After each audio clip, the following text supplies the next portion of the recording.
Welcome to Connect with Rohan Dialvis. I have today the leader of the Global Sri Lankan Congress and the founder of Singularity Sri Lanka. He's, as you know, none other than Manju Nishshanka. Welcome, Manju, to London and to this program. Thanks for having me. Start putting things with the future. The people in Sri Lanka, mostly the politicians, it's very hard for them to understand what we talk about. Manju, එතකොට Global Sri Lankan Congress ඒක දේශපාලන පක්ෂයක් නෙමෙයි කියලා කිව්වා අපි ඉංග්‍රීසියෙන් කතා කරා සංවිධානයක්. එතකොට ඡන්දයකට එනකොට එතකොට ඒකට කොහොමද සූදානම්? අදටත් බලන් ඉන්නවා නම් දියසේන කුමාරයා කියලා මේක බේරගන්නේ කියලා මම කියන්නේ අපි තරම් මෝඩ જાතියක් තවත් නැති වෙනවා. ඒකින්ද පැහැදිලිව විශේෂම මේ වෙලාවේ විදේශගත ශ්‍රී ලාංකිකයෝ ගොඩාක් ඉන්නවා ලංකාව ගැන දැඩි කැක්කමක් ආදරයක් තියෙන. එළියට වෙලා විවේචනය කර හිටිය ඇති. අපිට දැන් තවදුරටත් ඔක කොච්චර කරත් මේ රට හදන්න බෑ. ඒක තමයි අත කතාව. උපදෙස් දෙන්න ආවා කියලා මේ රට හදන්නත් බෑ. ඒ ස්ටේජස් ඔක්කොම දැන් පහු වෙලා ඉවරයි. ඒ කියන්නේ මේක ඇවිල්ලා ස්ටේජ්, ඒ කියන්නේ කැන්සර් එකක් වගේ එකේ දැන් ස්ටේජ් 1, ස්ටේජ් 2 ගිහිලා තියෙනවා. ස්ටේජ් 3, 4 ගියොත් එහෙනම් මේක Welcome to Connect with Rohan Dialvis. I have today the leader of the Global Sri Lankan Congress and the founder of Singularity Sri Lanka. He's, as you know, none other than Manju Nishshanka. Welcome, Manju, to London and to this program. Thanks for having me. Well, great to have you on board. So, Manju, you started your life, education, career in Sri Lanka. Then you went abroad, came overseas, I guess to the United Kingdom. And then you went to the United States and various other places. And unlike most of us, where we dream of returning to Sri Lanka, you actually did the unthinkable within quotes and returned to Sri Lanka at a very young age. Now, walk us through your international career. Sure. From the date you arrived in the UK, Manju. Sure. Again, thanks again for having me, Roshan, and thanks for giving me the opportunity to talk to your audience as well. So, as you said, my primary education was at Nalanda College, Colombo, and then after that I did my engineering degree in University of Moratuwa. And soon after I graduated, I came to the UK and did a little less than 2 years work as an engineer at TfL, Transport for London, with Amy PLC. It was a private contract.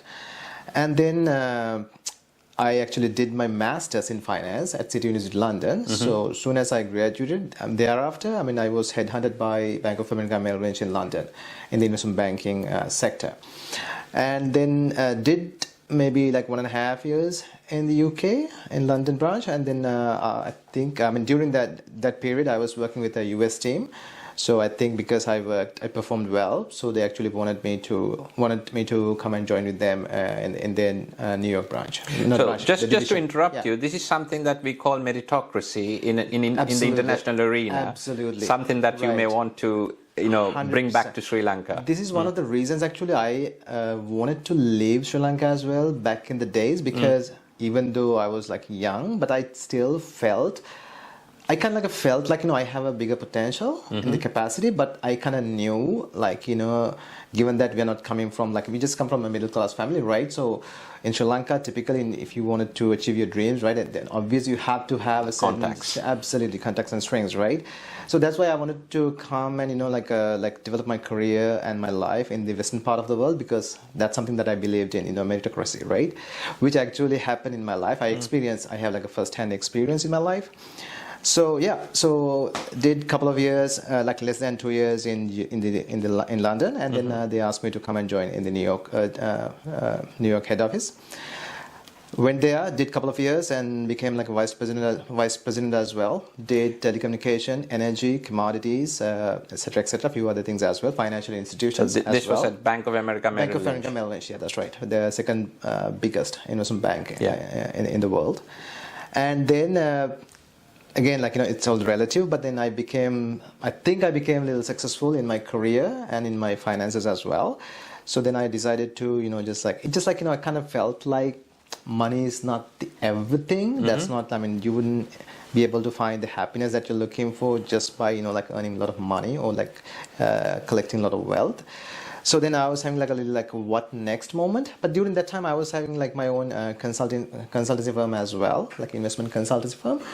But again, I was thinking about, I got to do something that's going to make me happy, which can bring me like true happiness, right? So that's when that was like, probably like during 2018, 2019 time. So that was the time like the Gotabaya Rajapaksa, he was like, campaigning to become the president. So then everyone thought, and what we were told was like, he's going to be a non-political figure, and he really wants to bring all the technocrats and people who has like a lot of experience in the international level, right? Yeah. He was like inviting them to come to Sri Lanka and give something back to the country. So yeah, I think that concept was very good. Absolutely. Conceptually, it's absolutely amazing. This is exactly what we needed in Sri Lanka, right? This is exactly what we need right now in Sri Lanka as well. I strongly believe in it. Because if you really wanted to rebuild the Sri Lanka, there's no way that we would be able to do that with the people and the skill set that we have, what we have in Sri Lanka. We have to bring things from outside. So yeah, so then I was thinking, I just probably, I'm more than happy to share my knowledge and the expertise, especially in the finance and the economics, the fields, right?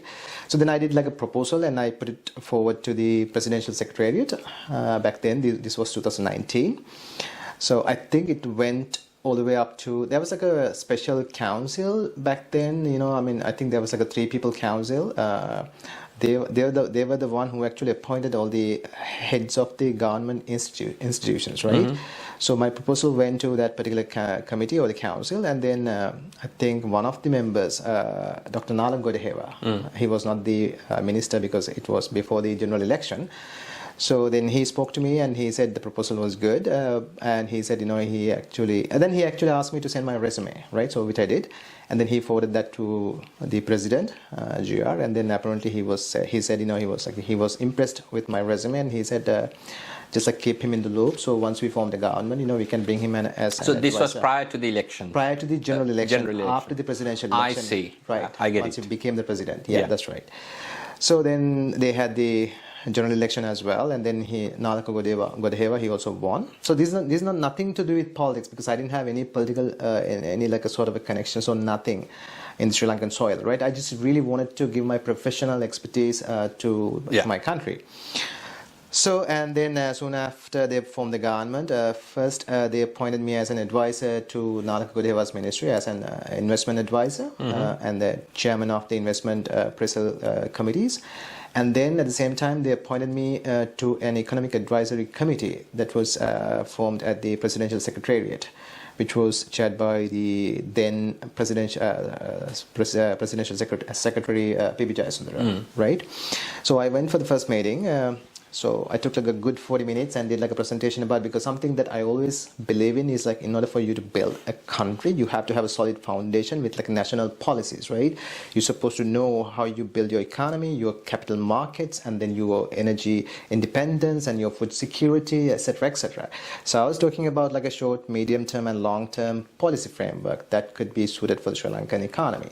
So he was listening to the whole thing, and then after having like whole discussion, his kind of impression was like, it's all good, but then would you be able to tell us something that can be materialized within next 2 years, 2 to 3 years? Short term, very short term. Just for the election, right? Yeah. So I feel like I've been robbed, right? Because the whole purpose of like, we just like, left everything behind and came to Sri Lanka is to, just like do something for the country, not for a political party or not to work in like someone else's political agenda, right? So, pardon for my French, so I got really pissed off with that. And then I told him like, in that case, I'm not the right person in this room, right? So I'm not going to waste your time. And, just don't waste my time. That was my tone. I just walked away and I didn't go back.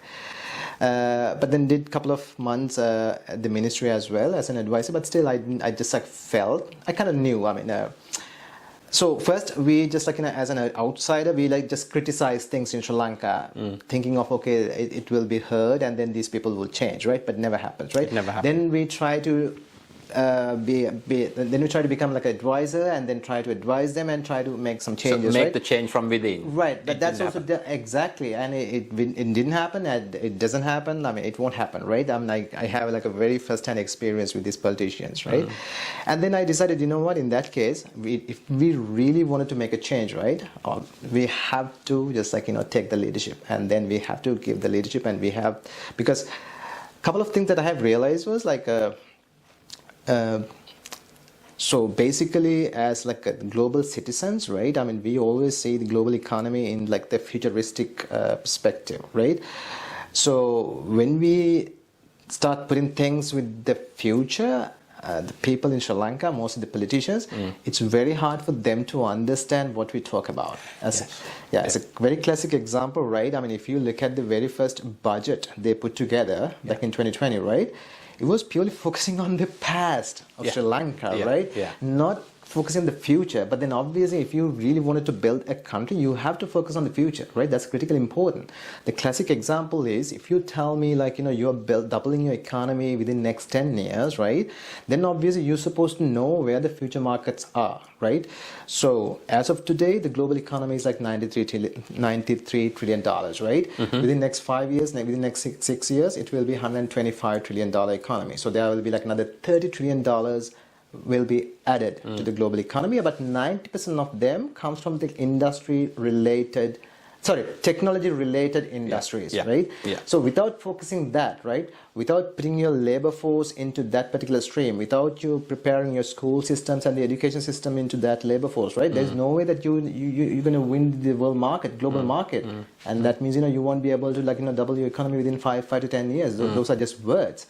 So like that, we're like, very futuristic about, what we talk about, but then they couldn't understand, right? So then obviously I decided, you know what, in that case, even though I don't want to be a career politician, I have to do something. So I promised myself I'm going to commit 10 years in my life to Sri Lankan politics and then try my level best to do some system change, right? And then all I wanted to is like, to create a legacy. I just wanted people to remember my name as a person who actually at least tried to make that change. Absolutely. So that was the reason we started Singular Sri Lanka, because even before we started a political movement, I knew that we wanted to have like a proper policy framework, right?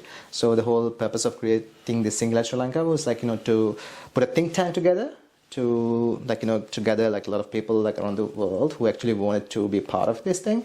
So we just asked them to help us to put the policy framework together, which we did within 6 months. And then once we have the policy framework, we actually formed a political movement, which is a Global Sri Lankan Congress. So talking about think tanks, Manju, there are many think tanks in Sri Lanka and globally as well, but globally most of them work. Right. I'm just asking the question because I personally think they don't work. Right. So I'm throwing the gauntlet back to you, saying, how effective can a think tank in Sri Lanka work and make that change? Right. Think tank would not. You're absolutely right. That part of the world, I mean, it's a different world, right? Absolutely. Organizations like think tank, they wouldn't work because the political system would not absorb your like visions or your like the policies that you put together. But this part of the world, it works actually. It works very well. But then the reason that we created Singular Sri Lanka is not to put the policies to advise the government, right? This is for our own benefit. I see. So that's why. So this is for our political party. So it's a research. Absolutely. Analysis, it's like a R&D arm of the Global Sri Lankan Congress. Right. So still we keep maintaining it because we just wanted to do like a lot of R&Ds, just to get like more knowledge, So when you set up the Global Sri Lankan Congress, is it now a registered political party in Sri Lanka, or what's the current status of it? So it's a political movement which was informed to the Commission of Election, right? Like in last December during the local election. So in Sri Lanka, right? If you wanted to have like a registered political party, obviously you have to have like a minimum 4 years of like oh, is it 4 years? Right, 4 years, minimum 4 years, right? That's also very subjective as well. Okay. So then obviously you have to go through like a series of like interviews and etc. etc. Then only you get the registration. That's also like very doubtful unless, yeah. exactly. But then there's another way that, you can work with like a registered political parties, and then when an election is announced, you can merge with them, and then you become like a registered party, right? Yeah. I think we have a few examples right now in Parliament as well. Right. Right now we also work with 2 small registered parties. Fine. Right. So then that path is very clear for us. Manju, now on the name Global Sri Lankan Congress. Yeah. I mean, what was the reasoning behind that name? Yeah. I mean, I can understand the global, the Sri Lankan, and the Congress, but all of them together. Explain. Yeah, absolutely. There's a very good reason for it, because as this is something that I always believe in. Like, if we truly wanted to rebuild Sri Lanka, one thing we need to understand is like Sri Lanka is heavily globalized, right? Like 97% of Sri Lankan economy is like heavily connected to the global economy as well. So whatever we do, I mean, if we really think, if we genuinely try to like develop this country, has to be like a globe, has to be within the globalization, right? So which means you have to work with a lot of like global expertise, like global market leaders, etc., etc. So that sort of a global mentality has to be there, not just in the government, within the government, but within like universities or the school systems or the entire like our society. We have to have that sort of like a global mindset, because right now most of the time, due to a cultural and political reasons, like people always tend to have like a sort of like an island mentality, not like a global mentality. So that's one of the reasons actually there are so many things that we cannot do. Because we get like a sort of like a social resistance, unfortunately.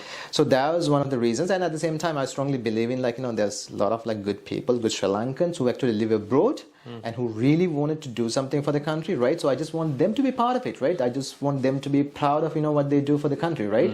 But just because, they just live in abroad, right? I mean, there's no, I don't think we should discriminate them, right? So we should bring all of them together because, they actually have more sort of like, like emotions and sort of like a desire to do something better for your mother country, because they know the value of it, especially once you live outside your motherland, right? Yeah. So for that reason, that's one of the reasons actually I put like global Sri Lankan, and the Congress means obviously it's like a congregate, right? So people all come together, and it's very powerful. It's going to be a very powerful force. So yeah, that was the whole reason for to put this name together. And we just don't want this to be like a political party. I don't even like to use a political party word, because I don't think, to be honest with you, I don't think we have the luxury of doing a party politics in Sri Lanka anymore. Yeah. Absolutely, it's quite divisive. Absolutely. I mean, we only have 22 million people, right? Out of 22 million, we only have 9.6 labor force, right? Out of that 9.6 million, we only have, for like 40% of them, they're not participating in the workforce, really, right? So we are talking about like 6 million people, right? How I mean, so within that like 10 million, we just like divide among like the parties and then the ethnicities and etc., etc. I mean, then we'll be left with whom to rebuild this country? So we are absolutely a very inclusive community, and for that very same reason, we just like we always think and talk and promote this as like a national service, right? Not rather than a political party. Right. So, right. Yeah. So what brought you to London? Is that part of that process, or? Right. So right now, what's been happening is, as you may also aware of, like the democracy in Sri Lanka is like sort of like deteriorating in many ways, right? Especially with the even like I think. Within last couple of weeks, they brought a couple of bills into the parliament, which was not approved yet. One of them are like the Anti-Terrorism Act, which was like the one that I actually read through the whole thing that they put together back in last April. It was like a very alarming one. If they really make it like a legislative matter, right? That's going to be very sort of like, I don't think we would be able to have like a human rights in Sri Lanka, because they would be able to arrest anyone, anytime, anywhere. As long as the presidents have a will of, taking that person into the custody, which is absolutely a scary thing. So for that reason, I think we absolutely have to protect the democracy in Sri Lanka. At the same time, unfortunately, our sort of like a big brother, India, right? Obviously they are becoming like a superpower right now, like in terms of the economy. But the bad news is, instead of taking the good part of it, right? Like, becoming a bigger economy. At the same time, there's like a lot of cases that, we continuously hear about violating the democracy in India as well, especially the freedom of speech and etc. etc. So those parts we take very easily, right? So those spillovers, right, which is really bad for Sri Lanka. So I just wanted to make sure, for that reason, I just wanted to make sure that we have some sort of a solid foundation, especially to protect the democratic and the liberal values, right?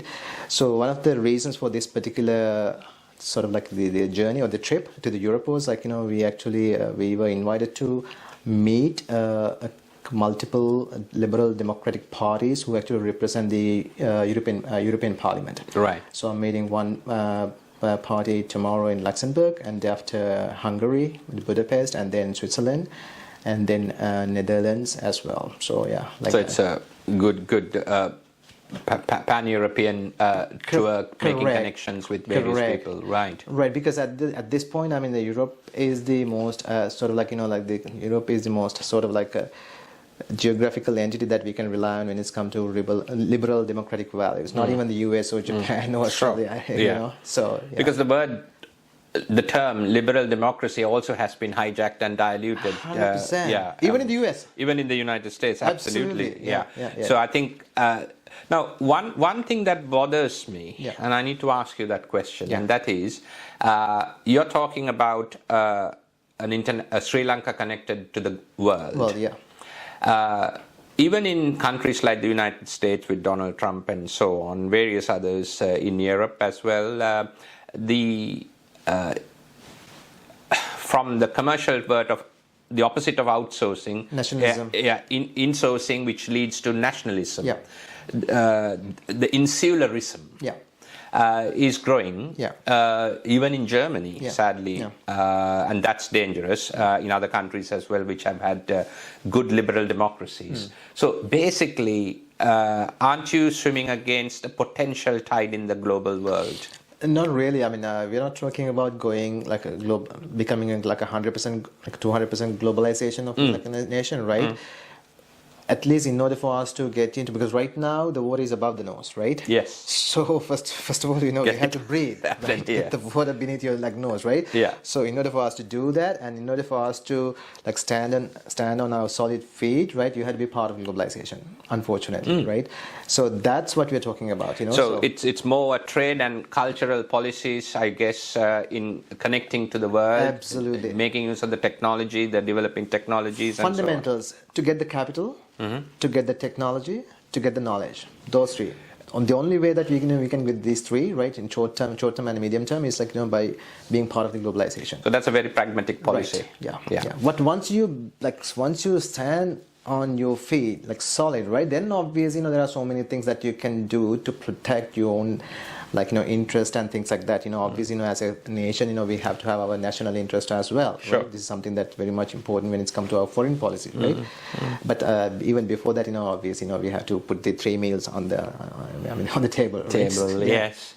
Manju, because our viewers are not just in the United Kingdom, but also across the world, in Europe, in Italy, and we even have Sri Lankan viewers in South Korea. As the data indicates, this program reaches out to Australia, US and Canada as well, and wherever Sri Lankans are. Right. But primarily it's for the United Kingdom or for an audience, but equally watched in Sri Lanka. Now we appear on other programs in various places and various audiences. So I would like to switch from a solely English to a English Sinhalese. I call it Singlish. That's fine. So if I may go into the 2 languages in one conversation. Manju, එතකොට global Sri Lankan Congress ඒක දේශපාලන පක්ෂයක් නෙමෙයි කියලා කිව්වා අපි ඉංග්‍රීසියෙන් කතා කරා සංවිධානයක්. එතකොට ඡන්දයකට එනකොට එතකොට ඒකට කොහොමද සූදානම් වෙන්නේ? අපි ඒක කලිනුත් පෙන්නලා තියෙනවා. මොකද පළාත් පාලන ඡන්ද මැතිවරණයට නාම යෝජනා බාර දෙනකොට 2022 දෙසැම්බර් වල අපිත් එක්ක දැනට සන්දානගත වෙලා ඉන්නවා කුඩා පක්ෂයක් ලියාපදිංචි වෙච්ච. තව පක්ෂ දෙකක් අපිත් එක්ක සාකච්ඡාවෙත් ඉන්නවා. එතකොට අපිට නීති අනුකූල පැත්තෙන් කිසිම බාධාවක් නැහැ. මොකද අපි මේ පක්ෂ භාවිතා කරනවා අපේ තියෙන නාම යෝජනා බාර දෙන්නට සහ ඒ ඡන්දවලට මුහුණ දීමට.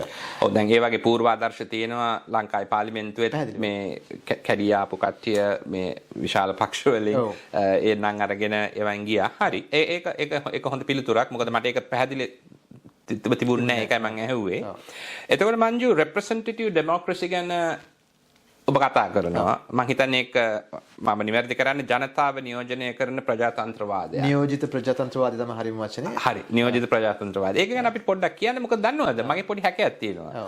දැන් අපි හිතන්නේ 1948 ඉඳන් ලංකාවේ ප්‍රජාතන්ත්‍රවාදය තිබුණයි කියලානේ. නෑ ඇත්තටම 1931 ඉඳලා අපිට තිබුණා ස්ටේට් කවුන්සිල් ඊට පස්සේ House of Representatives ඩොනමෝගෙන් පටන් අරගෙන ඔය තියෙන්නේ ඔක්කොම දන්නවා. ඉතින් ඒ හැම එකෙම තිබුණේ නියෝජිත ප්‍රජාතන්ත්‍රවාදයක්. එතකොට ඔබේ මේ කියන representative democracy එකේ අද තියෙන representative democracy එකේ වෙනසක් පේනවද? තියෙනවද? මෙහෙමයි. ඔතන අපි කතා කරන නියෝජිත ප්‍රජාතන්ත්‍රවාදයේදී ඔය ප්‍රජාතන්ත්‍රවාදයේ තියෙන මූලධර්ම වල වෙනසක් නෙමෙයි අපි කතා කරන්නේ. මූලධර්ම වල වෙනසක් වෙන්නේ නැහැ. නමුත් එතනදී හරියටම සමාජයේ තියෙන සියලුම ස්තරයන් නියෝජනය වීමක් තියෙනවද කියන ප්‍රශ්නයක් තියෙනවා. මම මෙතන අදහස් කරන්නේ ජාතීන් වශයෙන් හෝ ආගම් වශයෙන් හෝ ඒ වගේ දේවල් නෙමෙයි. සරලවම ගත්තොත් එimhe ආර්ථිකයෙන් පවා. මොකද ලංකාවේ අද වෙනකොට අතිශය දැවැන්ත ලංකාවේ අපේ ඉන්න සමාජය ගත්තොත් එහෙම අපේ ජනතාවගේ ආර්ථිකයන් අපි සංසන්දනය කළොත් එහෙම ඒ කියන්නේ ඊටාත්ම ලොකු ගැප්ස් තියෙනවා. ඒතකොට ඒක ඇතුලේ ඔවුන්ට ඇත්තටම නියෝජනයක් තියෙනවද? රජයකින් ඔවුන් බලාපොරොත්තු වෙන දේ ලැබීමේදී ඔවුන්ව ඩිස්ක්‍රිමිනේට් වෙනවා නම් ඔවුන් just because ඒ කියන්නේ ඒගොල්ලෝ අඩු ආදායම් ලාභෙන් නිසා හෝ සමාජීය වරප්‍රසාද කියන ආර්ථික ප්‍රතිලාභ නැතිකම නිසා හෝ එතනදී අපි හිතනවා උන්ට ඒ නියෝජිත ප්‍රජාතන්ත්‍රවාදී නියම අයිතිවාසිකම ලැබෙන්නේ නැහැ කියලා. සරල උදාහරණයක් ගත්තොත් එimhe අද වෙනකොට අපි දන්නවා අඩු ආදායම්ලාභී පවුල් වලට එහෙම නැත්නම් විශේෂයෙන්ම අද වෙනකොට මධ්‍යම පාන්තිකයන්ට පවා ඔවුන්ගේ තියෙන කියන්නේ ආදායමෙන් ඔවුන්ට ලංකාවේ තියෙන සෞඛ්‍ය පහසුකම් ලබා ගන්නට බෑ. ඒ කියන්නේ පුද්ගලික අංශයට කියලා ලබා ගන්න බෑ. මොකද අද වෙනකොට ඒවා ගොඩාක් මිල අධිකයි.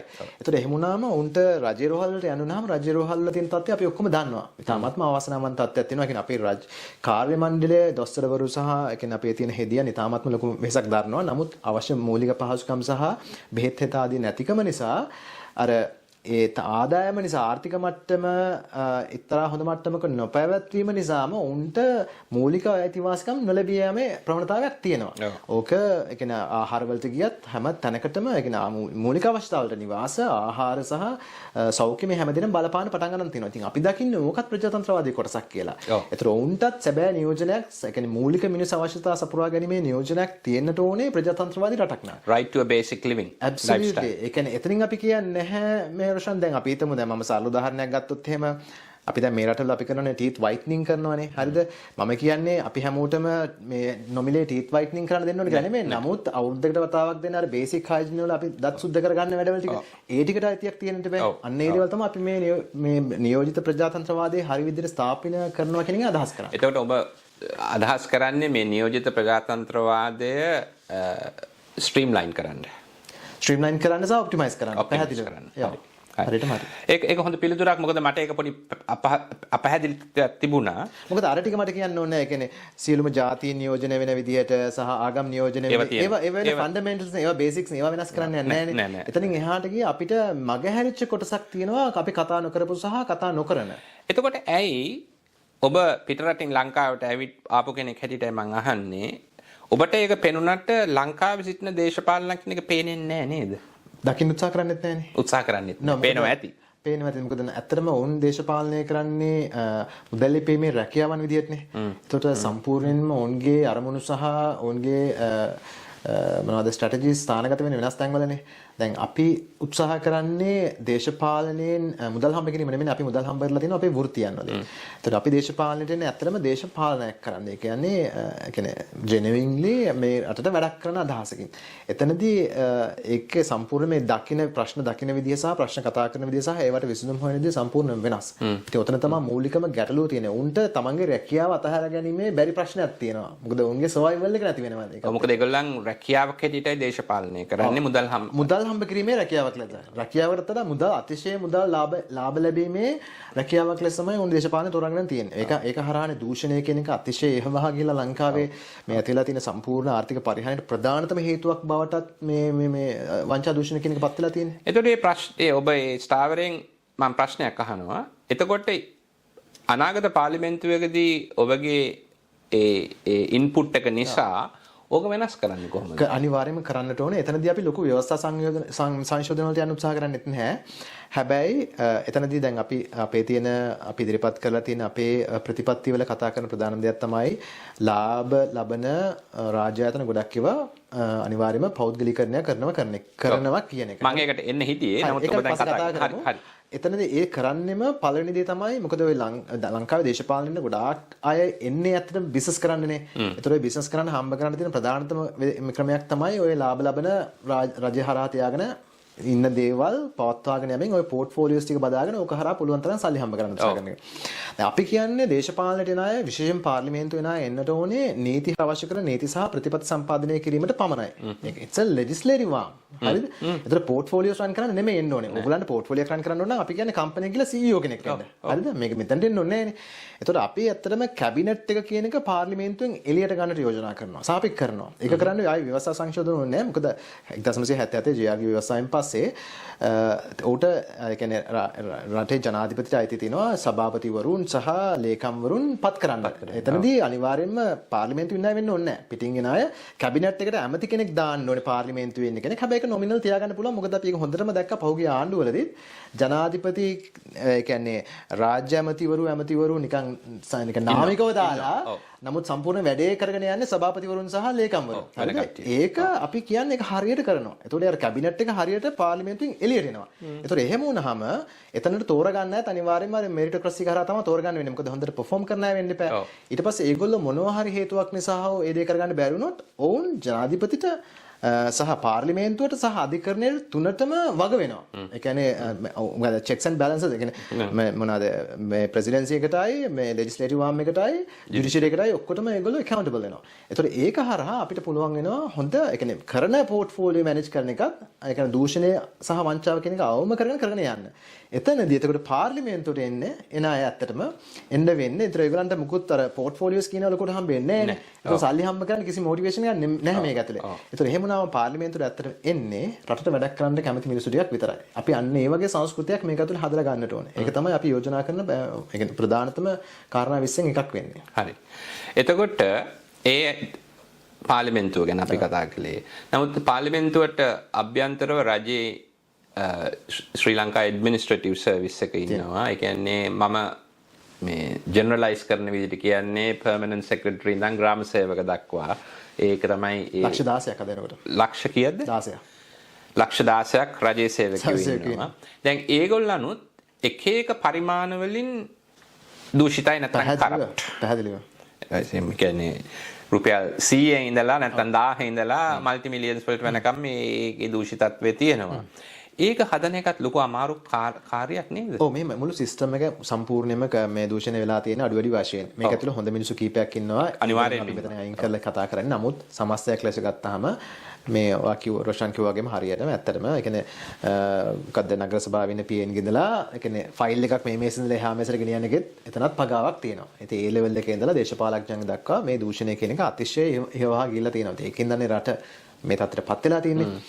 එතකොට ඔතනදී අපි බොටම් අප් අප්‍රෝච් එකක් ගත්තොත් එහෙම මේක කරන්න සෑහෙන අමාරුයි. ඒකින්ද අපි ඒකින් තමයි කියන්නේ අපේ අනිවාර්යයෙන්ම টপ টু බොටම් අප්‍රෝච් එකක් තමයි යන්න ඕනේ කරප්ෂන් නැති කරන්න. උඩ සිට පහළට පිරමිඩ් එක. නැති කරපු ගමම්ම පල්ලෙහාට ටිකට රිපල් ඉෆෙක්ට් එක අනිවාර්යෙන් එනවා. ඒක හරි ලේසියෙන් කරන්න පුළුවන්. ඒකින්ද තමයි අපි යෝජනා කරන දේවල් වලින් පළවෙනිම දේ තමයි අපේ රජකටේ law and order කියන එක. No one is above the law කියන එක. ඒ කියන්නේ රටේ නීතිය ආධිපත්‍ය කියන එක සම්පූර්ණයෙන්ම නම්බර 1 ස්ථාපිත කරනවා. ඒතර ඒක ඇතුලේ දූෂණය කියන්නේ කරප්ෂන් කියන එක වෙනස් කරන්න අපිට හැකියාවක් හම්බ වෙනවා.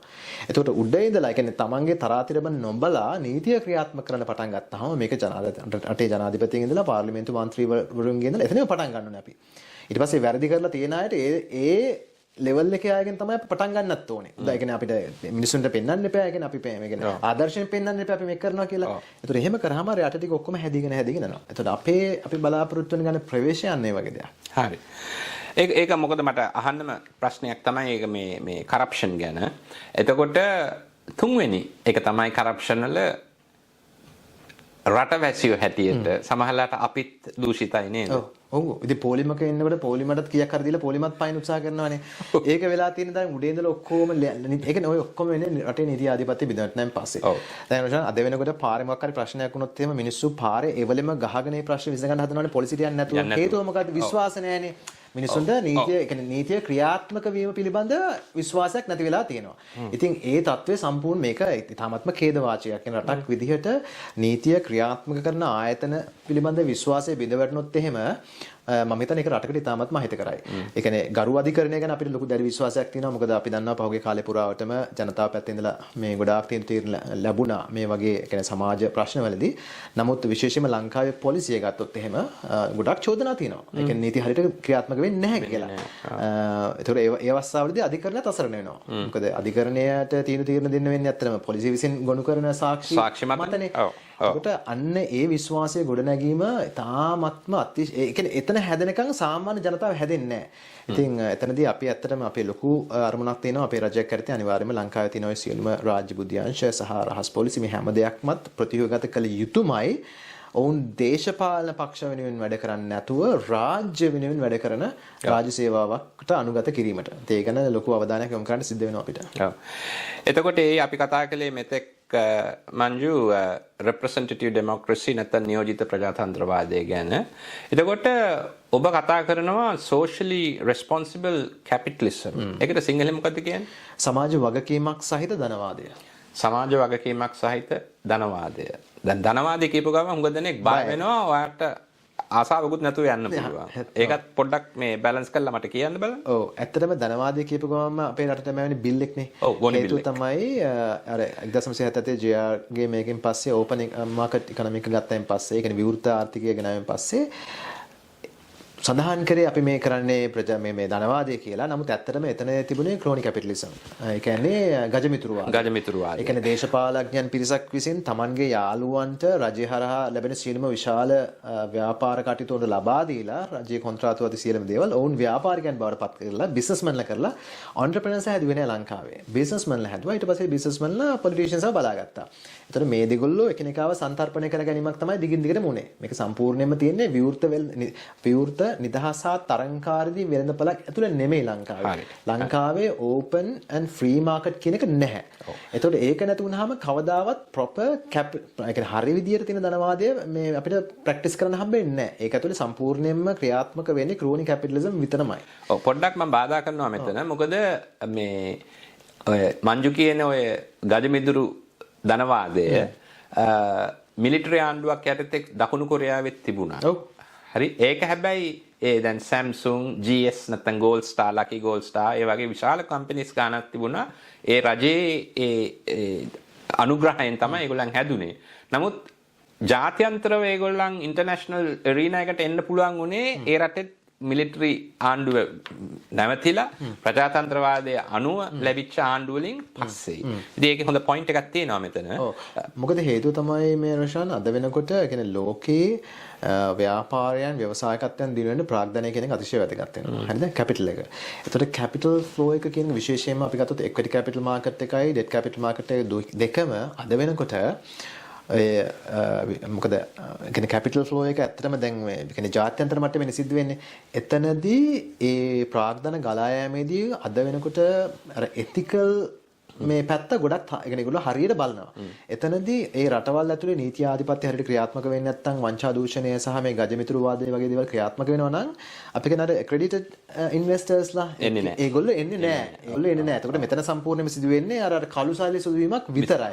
ඉතින් අපි කතා කරන්නේ අර හරි විදියට ගොඩනගන ආර්ථිකයක් ගොඩනැගීමක් නම් එතනදී අපිට අනිවාර්යයෙන්ම accredited මේ investors-ලාත් එක්ක තමයි අපිට ගමන යන්න වෙන්නේ. එතනදී ඒක අපි කියන අර social responsible capitalism යනවා කියලා. මොකද එතනදී වෙන්නේ පුද්ගල පැවැත්මවන් සහ ඒ කියන්නේ මේ දේශපාලන පක්ෂ පැවැත්මවන් ගැන කතා කරනවා. මේ අපි සිස්ටම් එක හදනවා free and competitive market එකක් හදනවා. market economy එකක්. ඒතකොට market එක විසින් තමයි සම්පූර්ණ ආර්ථිකයේ මෙහෙවීමේදී ලොකුම දායකත්වයක් දෙන්නේ. එතනදී යම් දේවල් තියෙනවා ආණ්ඩුව මැදිහත් වෙලා රෙගියුලේට් කරන්න අවශ්‍ය දේවල් ටිකක් තියෙනවා. ඒ කියන්නේ එතනින් මම අදහස් කරන්නේ ආණ්ඩුව විසින් ඒවා ව්‍යාපාර අතර ගන්නවා කියන එක නෙමෙයි. සමහර දේවල් තියෙනවා ජාතික ආරක්ෂාව හා බැඳුණු දේවල් ඒ වලට රෙගියුලේෂන්ස් තියෙන්න ඕනේ. දැන් ඔතන එක උදාහරණයක් තියෙනවා. දැන් සරල උදාහරණයක් තමයි දැන් අපි කියනවා රටේ බලශක්තිය පෞද්ගලීකරණය කරන්න ඕනේ කියලා. හරිද? නමුත් ලංකාවේ සමහර පක්ෂ කියනවා නෑ ඒක රජු සතුව තියාගන්න ඕනේ මොකද ඒක රාජ්‍ය ආරක්ෂාවට තර්ජනයක් කියලා. ඒතර අපේ පෙරලාහන ප්‍රශ්නේ තමයි ඒතකොට ලෝකේ හොඳම බලශක්තියෙන් තියෙන රටවල් මොනවද? ඊටාත්ම ස්ථාවර සහ මේ කියන්නේ බලශක්ති පැත්තෙන් ගත්තොත් එimhe ඊටාත්ම උද්දම තැන් වලින් රටවල් මොනවද? ඇමරිකා එක්සත් ජනපදය, එක්සත් රාජධානිය, ප්‍රංශය, ජපානය, ඕස්ට්‍රේලියාව වගේ රටවල්. ඔය හැම රටකම අඩු වැඩි වශයෙන් සම්පූර්ණයෙන්ම බලශක්තිය කියන එක පෞද්ගලිකරණය කරලා තියෙන්නේ. ඒක ඇතුලේ තමයි අර නව උත්පාදනයන් එතකොට ප්‍රාග්ධන ගලා යාම මේ හැම දෙයක්ම හොඳටම සිද්ධ වෙන්නේ පෞද්ගලිකංශය. හැබැයි ඒ හැම රටකම බලශක්තිය කියන එක heavily regulate කරනවා ආණ්ඩුවේ. ඒක රජයේ වගකීම. regulate කරන එක රජයේ වගකීම. එතකොට මොවුන් හිතාමතාම පාරිභෝගිකයන් අපහසුතාවපත් කර දෙයක් හෝ රජය අපහසුතාවපත් කරන දෙයක් කරොත් එහෙම නීති තියෙනවා ඒවා අර ට්‍රීසන් විදිහට කියන්නේ රාජ්‍ය ද්‍රෝහී ක්‍රියාවන් විදිහට පවා වුණ ප්‍රොසිකියුට් කරන්න. අන්න ඒ වගේ අපි නීති සම්පාදනය කරලා ඊට පස්සේ ඒකට අවශ්‍ය කරන රෙගුලාසි තියාගෙන අර රාජ්‍ය ආරක්ෂාවට හෝ කියන්නේ රටේ තියෙන ආර්ථිකයට බලපාන මේ දේවල් සිද්ධ වුණොත් එහෙම ඒවට නීතිමය ක්‍රියාමාර්ග ගන්න පුළුවන්. නමුත් ඒකෙන් කියන්නේ රජය විසින් මේක කරගෙන යන්න ඕනේ කියලා. ඉතින් එතන තමයි මට උත්තරේ එතන ගොනු කරගන්න ඕනේ. ඔව්. නෑ ඒක පැහැදිලි කිරීම හරිම කාලෝචිතයි ඒක තේරෙනවා. එතකොට දැන් මහජන චීනය බැලුවොත් People's Republic of China ඒගොල්ලන් පටන් ගත්තේ ඩෙන් ෂාओपिंगගේ කාලේ ඉඳලා ඕපන් ඉකොනොමි එකක්. ජයජයවර්ධන 77 ඕපන් ඉකොනොමි එක වගේමයි. එතකොට ඒගොල්ලන් දිගටම ඒ ආර්ථිකය එක්ස්පෝර්ට් ඩ්‍රිවන් ඉකොනොමි එකක් හැටියට කරලා මුලින්ම ඊට පස්සේ දැන් ඒගොල්ලන් කන්වර්ට් වෙනවා පරිවර්තනය වෙනවා consumer driven. ඒතර ඔබේ චින්තනෙත් ඒවා තියෙනව නේද? පැහැදිලිද? දැන් මෙහෙමයි. චීනය කියන ඔතන ඉතාමත්ම හොඳ තැනකට මේ රොෂන් මේ සාකච්ඡාව අරන් ආවේ. දැන් ගොඩක් අය අපෙන් අහනවා එතකොට ප්‍රජාතන්ත්‍රවාදය සහ ධනවාදය විතරද වැඩ කරන්නේ? එහෙනම් චීනය මේ වගේ තැනකට ඇවිල්ලා තියෙනවනේ කියලා. ඒතර චීනය පැහැදිලිව ෂී ජින්පින් පවා කිව්වා අපේ රටට අවශ්‍ය කරන ධනය, ඒ කියන්නේ ප්‍රාග්ධනය සහ තාක්ෂණය සහ දැනුම කියන එක අපි සම්පූර්ණයෙන්ම ලබා ගත්තේ ධනවාදය කැපිටලිසම් එක ස්ටේට් ලෙවල් එක ප්‍රැක්ටිස් කරලා. ඒ කියන්නේ රාජ්‍ය ධනවාදයක් ක්‍රියාත්මක කරලා. එතකොට 2015 වෙනකොට ඔවුන්ට පුළුවන් වුණා අර 1978 මේ තිබුණ බිලියන 350 ආර්ථිකය ට්‍රිලියන 16ක ආර්ථිකය බවට පත් කරන්න. මේක සම්පූර්ණයෙන්ම උනේ ධනවාදය ස්ටේට් ලෙවල් එක ප්‍රැක්ටිස් කරපුවා.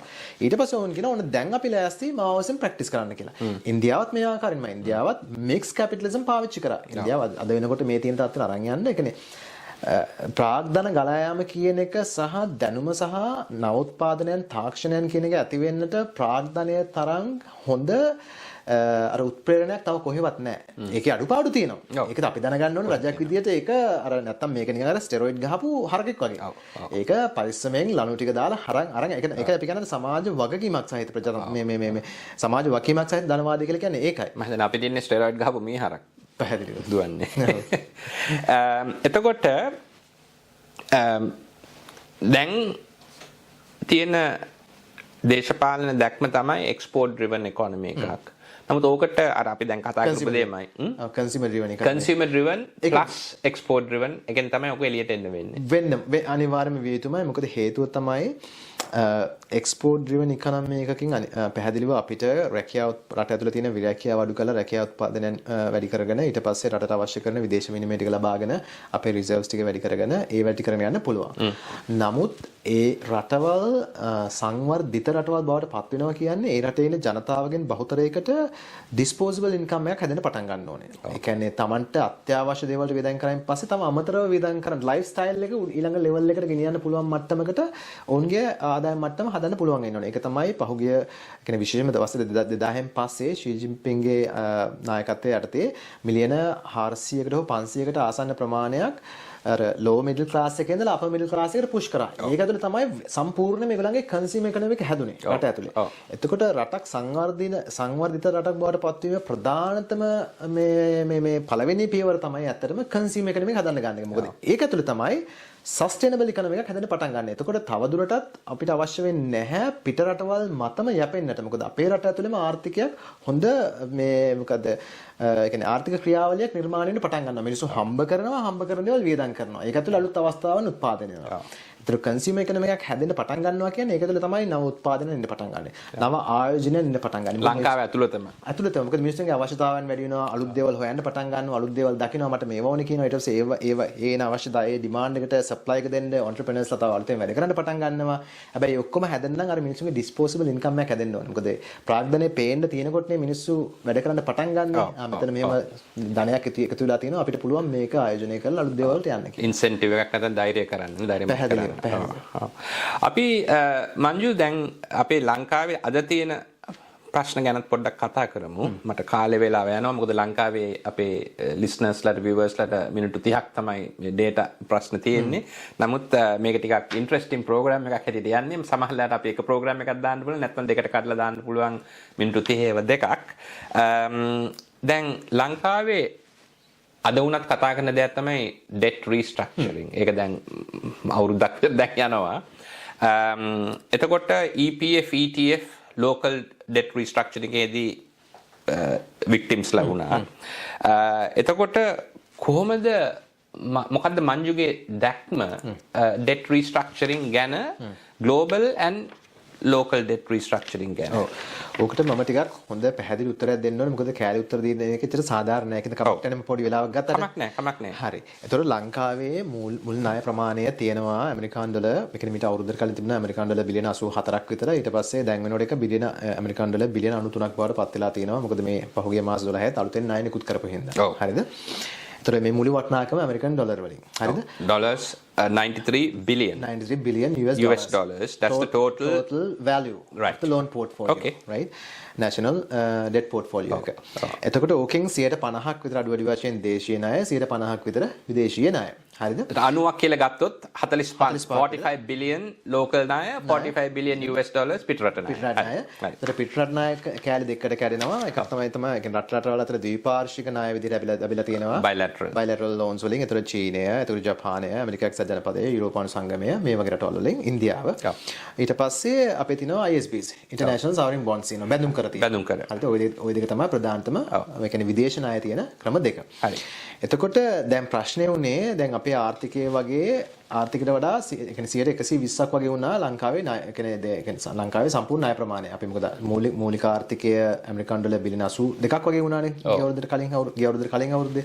එතකොට මේක බිලියන 84 වුණා අපේ ණය ප්‍රමාණය. ඊට පස්සේ දැන් 90 ගණන් වෙලා තියෙනවා. අපේ GDP එක දැන් බිලියන 72 වෙලා තියෙනවා. හරිද? දැන් මේකේ තියෙන ගෑප් එක ගොඩාක් වැඩි වෙගෙන යනවා. ඒතර පැහැදිලිව මේ වගේ තත්ත්වයක් තියෙනකොට මේක රටකට විතරක් පොදු දෙයක් නෙමෙයි සාමාන්‍ය ව්‍යාපාර ආයතන ගත්තත් ඒ කියන්නේ ඒ ව්‍යාපාර ආයතන වල තියෙන ණය බර කියන එක අධික ලෙස වැඩි වුණායින් පස්සේ තමන්ගේ වත්කම් වලට වඩා අනිවාර්යයෙන්ම ණය ප්‍රතිව්‍යුහගත කිරීම වලට යන්නට ඕනෙම තමයි. මේක තමයි තියෙන එකම බෙහෙත. මේක ඇතුලේ මේක හදා ගන්නට. එතකොට මේ වගේ දරුණු තත්ත්වයක් තියෙද්දි දැන් අපි හිතමු අපේ තියෙන GDP එක වගේ 80ක් වගේ යන ණය ප්‍රමාණය තිබුණේ. ඔව්. එතකොට ඒත් අපි රීස්ට්‍රක්චරින් වලට ගියාම සමහරවිට අපි ගොඩක් අර harsh decisions වලට යන්න ඕනේ නැහැ. මොකද ඔය රීස්ට්‍රක්චර් කරන ක්‍රම ගත්තොත් එම් ප්‍රධාන ක්‍රම තුනක් තියෙනවා.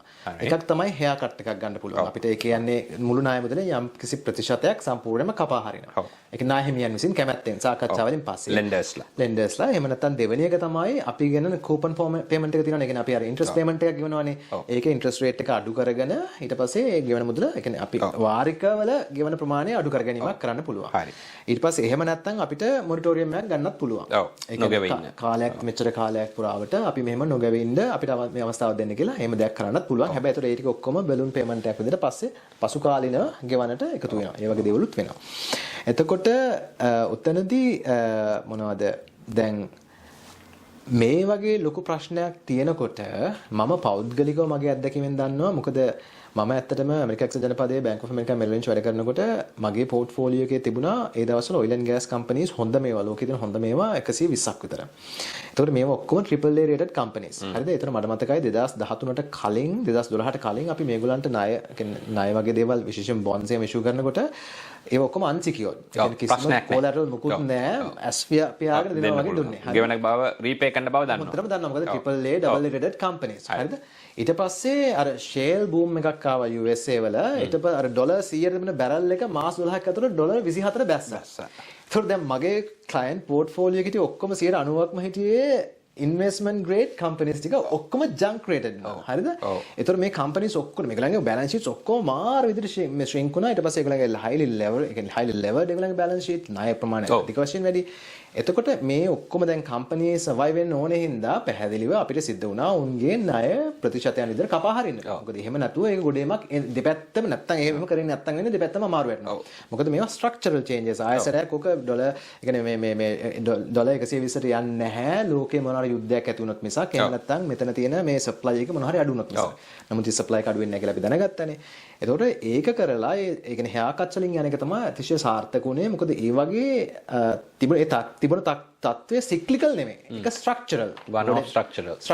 ඒක ලංකාවෙත් දැන් තියෙන්නේ මේ වෙලාවේ cyclical කතන්දරයක් නෙමෙයි. මේක structural. මොකද අපි තේරුම් ගන්න ඕනේ අපේ රටක් විදිහට රාජ්‍යයක් විදිහට ගත්තොත් එහෙම අපේ රාජ්‍ය ආදායම් වල මූලික ආදායම් ඔක්කොම තියෙන්නේ අපි ගත්තොත් එහෙම tourism තියෙනවා.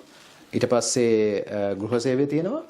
ඊට පස්සේ තේ මේ වගේ අපනය. ඒ කියන්නේ මේ apparel sorry. tourism තියෙනවා, apparel තියෙනවා, manpower මේ ගෘහ සේවය ඔය තුන තියෙනවා. එතකොට අවාසනාවකට ඔය තුනම ලෝකයක් විදිහට ගත්තොත් එහෙම මිනිස්සුන්ගේ disposable income එකත් එක්ක බැඳලා තියෙන දේවල්. මිනිස්සුන්ට disposable income එකක් තියෙනවා නම් විතරයි travel කරන්නේ.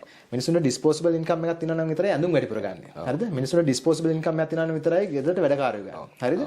එතකොට අපේ රටේ ආර්ථිකය හැදිලා නැහැ ලෝකීය මිනිස්සුන්ගේ මූලික අවශ්‍යතා සන්තරපණය කරන්න. ඒ කියන්නේ commodities වෙන්න පුළුවන්, technology වෙන්න පුළුවන්, එමුකුත් නැහැ. එතකොට එහෙම වුණාම අපිට මේ දැන් සික්ලිකල් එකක් වෙන්නේ නැත්තේ අන්න ඒක. දැන් මේක ඇතුලේ අපි දැන් අපි දන්නවා මේ වෙලාවේ ලෝකේ පුරාවට යන මේ ආර්ථික අර්බුදයත් එක්ක අපි තාමත්ම අපි කියන එක දුර්වල, කියන්නේ vulnerable. අපේ තියෙන රාජ්‍ය ආදායම්. එතකොට ඒ ඔක්කොම ඇතුලේ අපිට මේ වෙලා තියෙන damage එක structural.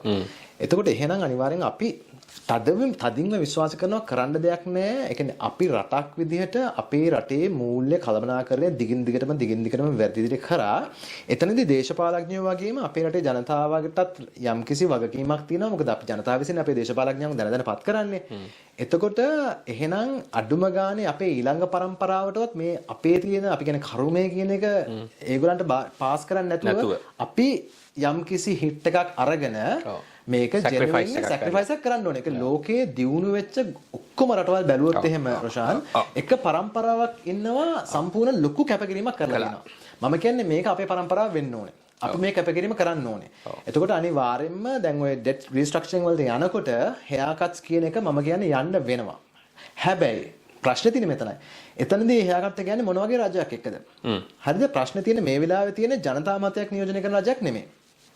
එතකොට එතනදී පැහැදිලිව රජය විසින් කියන දේවල් ජනතාව විශ්වාස කරන්නේ නැහැ. මොකද පොඩි බාධා කිරීමක් කරනවා. දැන් මංජු කිව්වා ජනතාව විසින් ජනතා මතය නියෝජනය කරනවා. ජනතාව මොකද පාර්ලිමේන්තු වෙන්නේ ජනතාව මේ වෙලාවේ තියෙන ජනතා මතය ගැන කියන්නේ. ගෝඨාභයගේ ඒ එතනින් අයින් කරපු තැන ඉඳලම මේ තියෙන පාර්ලිමේන්තුව ගැන ජනතාවගේ කැමැත්තක් නැහැනේ. මේ වෙලාවේ ජනමතයක් නැහැ. හරි. ජනමතය ගැන. මොකද මේ legally constituted government එකක් තියෙනවා. ඒක හරි. දැන් ඒකින්ද තමයි අතරම ග්‍රීසියේ එහෙම 2009 දී ඔය ආර්ථික ප්‍රශ්න එනකොට ඒගොල්ලෝ මාස 3න් 3ට ඒගොල්ලෝ ඡන්දවලට ගිහිල්ලා සල්ලි නැති වුණත් ගවර්න්මන්ට් වෙනස් කරා පැහැදිලි ජනමතය. මොකද ඒ වෙලාවේ ගන්න තියෙන mandate from the people. exactly. මෙන්න මේ ටික අපි කරනවා. හැබැයි අපි ඕගොල්ලොත් එක්ක හිටගෙන මේක කරනවා. අපිත් මේක ගන්නවා හිට් එක. හරිද? දැන් ඒක මේ ඉන්න ආණ්ඩුවේ එක්කෙනෙක්ට කියන්න බෑනේ. රාජපක්ෂට කියන්න බෑ, වික්‍රමසිංහට කියන්න බෑ. මිනිස්සු විශ්වාස කරන්නේ නැහැ. ඒකින්ද දැන් ඔය EPF ETF එකේ ප්‍රශ්නේ ඇතිලා තියෙන්නේ. දැන් අපි කියන්නේ ඔය කරන ටික කරන්න ඕනේ. හරින කරන්න තිබුණේ ඡන්දයක් තියලා එන්න ඡන්දෙට ඉදිරිපත් වෙන සීලම් පක්ෂ කියන්න ඕනේ. හරි දැන් මේ වෙලාවේ තියෙන නායර්බුදේට ඔයගොල්ලෝ කරන දේවල් ටික අපිට කෙටි කාලින, මධ්‍ය කාලින, දීර්ඝ කාලින ටික අපිට කියන්න. කරන ටික. දැන් අපිට ආවනම් අපි කියනවා මේ ටික අපි කරනවා. හැබැයි අපිත් ඒක we gonna be part of it too. part of it. ඔව්.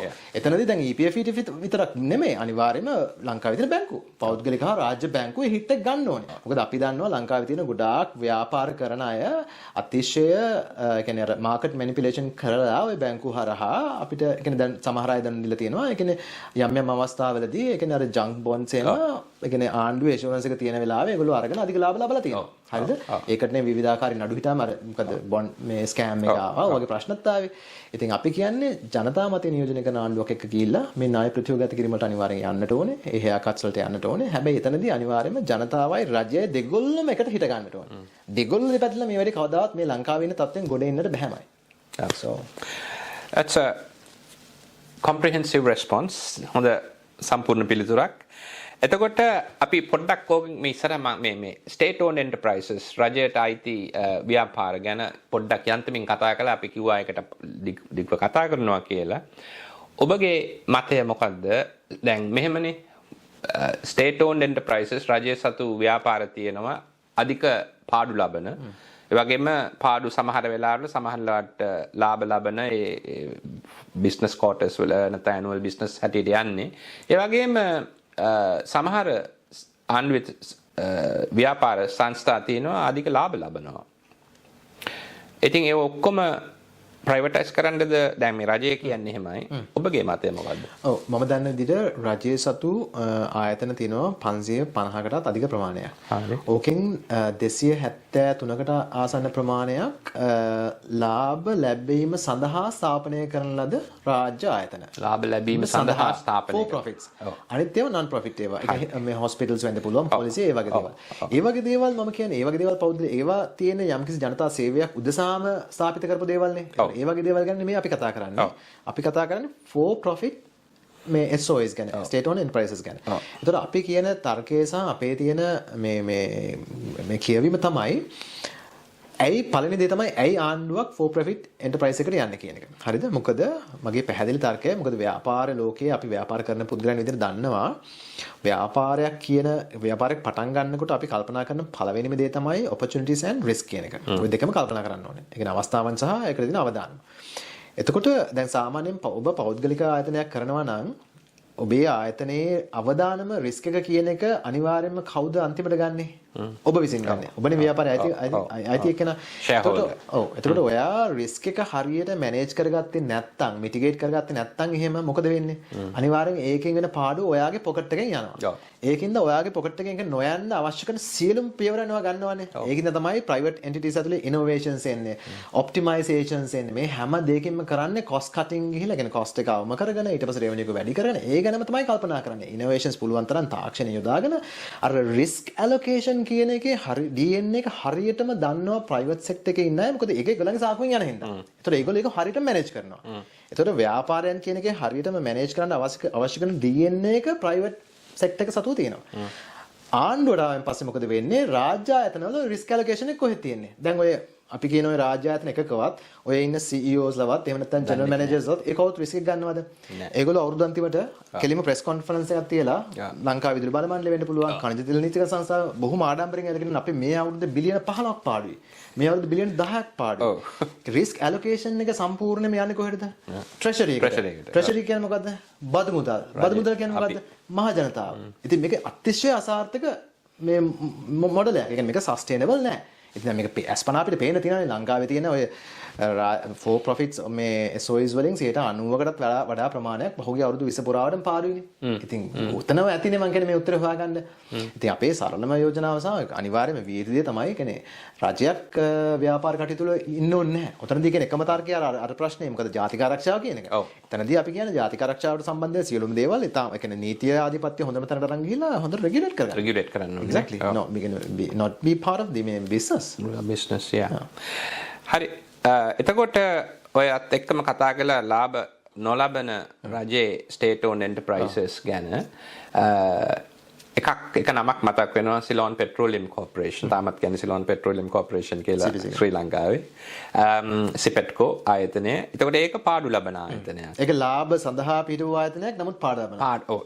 ලාභ සඳහා පිහිටු උනත් පාඩු ලබන ආයතනයක්. ඒකත් එක්කම in parallel යනවා Indian Oil Company. දැන් ඇවිල්ලා තියෙනවා Sinopec, China Petroleum Corporation එක.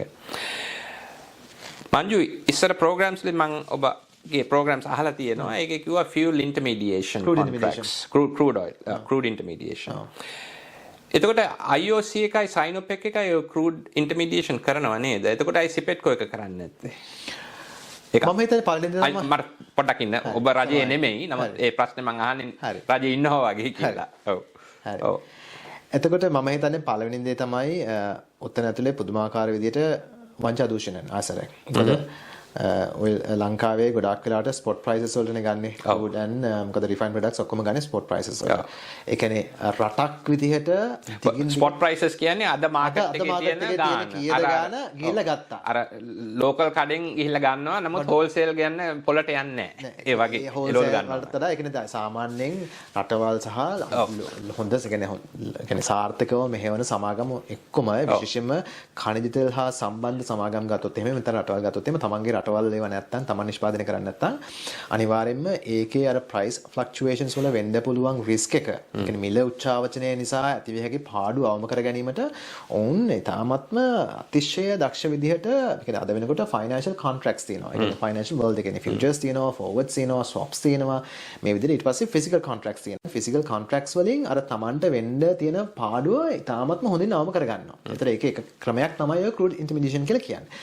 දැන් අපි ඕවා කරොත් එහෙම අර අපිට ගිහිල්ලා අපේ ඉන්න අයට ගිහිල්ලා ස්පොට් ප්‍රයිසස් වලට ගන්න බෑ. දෙකක් තමයි මේක too complex. හරිද? අපේ මිනිස්සු කැමති නෑ අර ඔලුව පොඩ්ඩක් මහන්සි කරලා සංකීර්ණ ඒවාට ඒවට යන්න කැමති නෑ. ඒ කියන්නේ මොලේ කියන එක නම් මහන්සි කරන්න අකමැති ගතියක් තියෙනවා මට ඒක අත්දැකීමෙන් දැකලා තියෙනවා. ඉතින් හරි කතාවක් තියෙනවානේ හුඟක් මොලේ පාවිච්චි කරාම මොලෙත් ගෙවෙනවා කියලා. ඒක තමයි.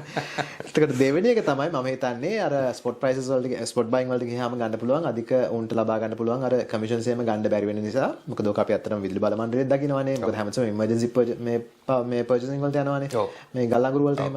ඉතින් ඕක තමයි ප්‍රධානතම හේතුව මම හිතන විදිහට. නමුත් ඕවා ඉතින් අනිවාර්යයෙන්ම අපි බලයට ආපු ගමන් කියන්නේ අපි තදින්ම විශ්වාස කරනවා ඔය තමයි ඉස්සලාම වෙනස් කරන දේවල්. ඒ කියන්නේ පුද්ගලීකරණය කරන්න යම්කිසි කාලයක් ගත වෙනවා නම් ඊට කලිනුත් මේ මිල උච්චාවචනයන් වීම නවත්වා ගන්න සහ සප්ලයි චේන් එක ඩිස්ටර්බ් වෙන්නේ නැතුව තියාගන්න අවශ්‍ය කරන කොන්ට්‍රැක්ට්ස් වලට ඒ කියන්නේ මේ ෆෝවර්ඩ්ස් වලට යන්න ඕනේ, ෆියුචර්ස් වලට යන්න ඕනේ, ස්වොප්ස් වලට යන්න ඕනේ. ඒක අනිවාර්යයෙන්ම ඒ කියන්නේ ෆිසිකල් කොන්ට්‍රැක්ට්ස් වලට යන්න ඕනේ.